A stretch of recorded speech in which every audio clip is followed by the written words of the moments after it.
Who doesn't love to watch cartoons? I know for a fact, all of you in here have watched at least one of these shows.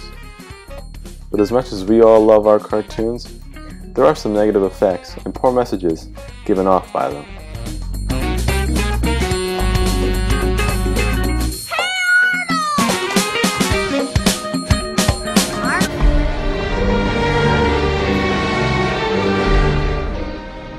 According to a study done by the University of Michigan, children who are exposed to violent behavior through any media outlet, such as video games, TV, film, or videos, are found to be more violent themselves.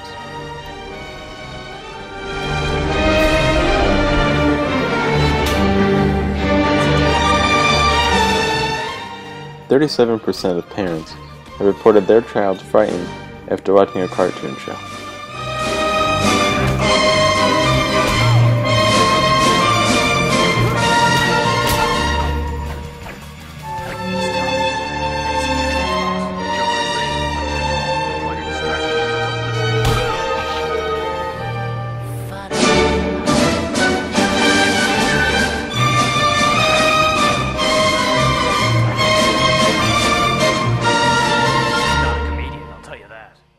A study done by the AAP showed that children's shows had the most violence of all television programming. Why you were so fixated.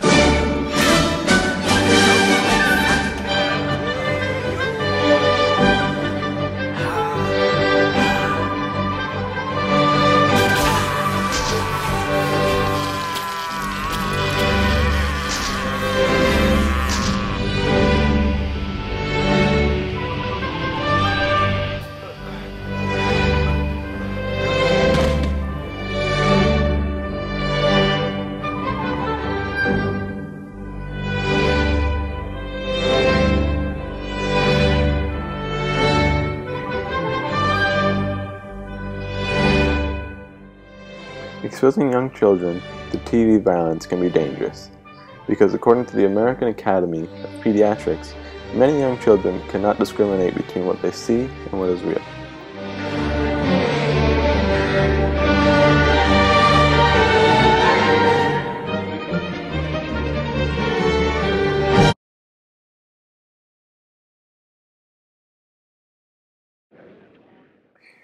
As much as 10% to 20% of real-life violence may be attributable to media violence.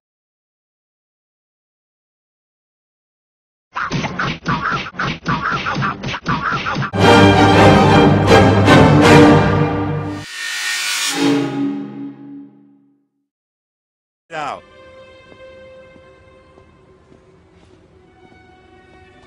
Wait! Have you seen Donnie? Did he want something from his room? Quiet, Elaine. We don't care. Don, please. Get back in the kitchen.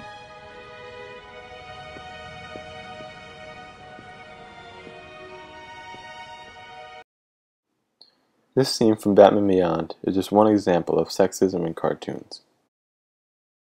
Growing up, there was nothing I loved more than watching a Disney movie. Having rewatched them, now that I'm older, I've come away with different messages now than I have in the past.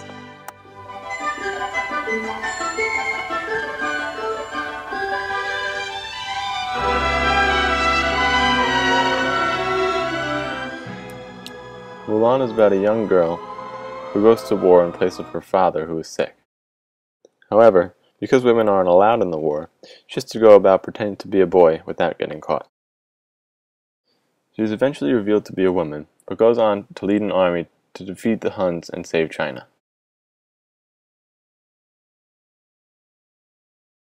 Of course, just like every Disney movie, there has to be a happy ending. Even though Mulan put her life on the line and eventually saved her country, the happy ending only occurs when Shang comes to ask her to marry her.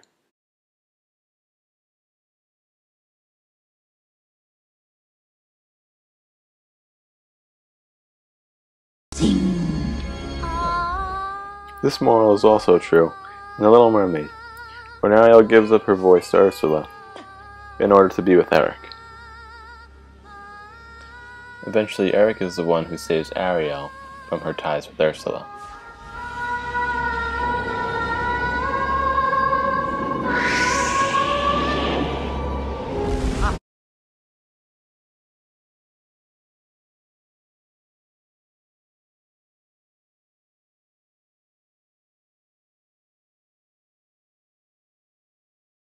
Many of the Disney princesses have traditional domestic roles, such as cooking and cleaning.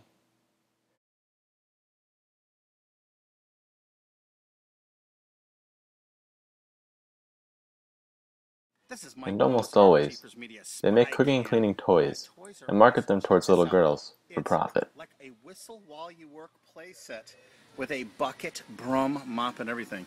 Perfect thing to... A company many are familiar with, Pixar, has been accused several times of being sexist.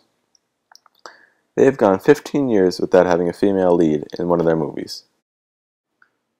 One of the newest additions to the Pixar family is Toy Story 3. This movie is seen by some as being sexist.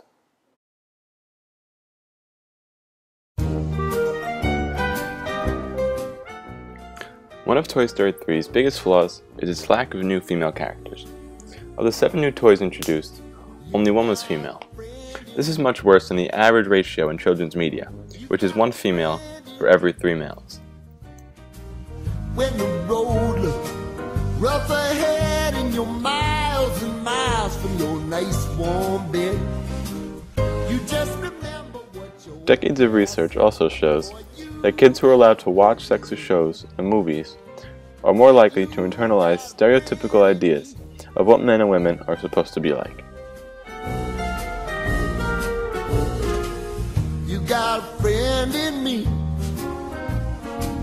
You got a friend in me. You got... Another problem with Toy Story 3 is Andy's mom. Having appeared in the first 2 movies, she's still without a name. In the newest addition to the Toy Story family, Andy's mom comes off as more nagging and annoying. Another part of the film viewers might have had a problem with was Ken. But one of the more shocking things is how defensive he gets when he gets made fun of by the other toys, saying that he's not a girl doll.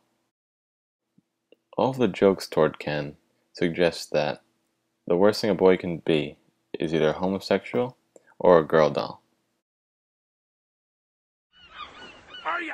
Even given all these side effects, I know the kids aren't going to stop watching cartoons, no matter what. Who lives in a pineapple under the sea?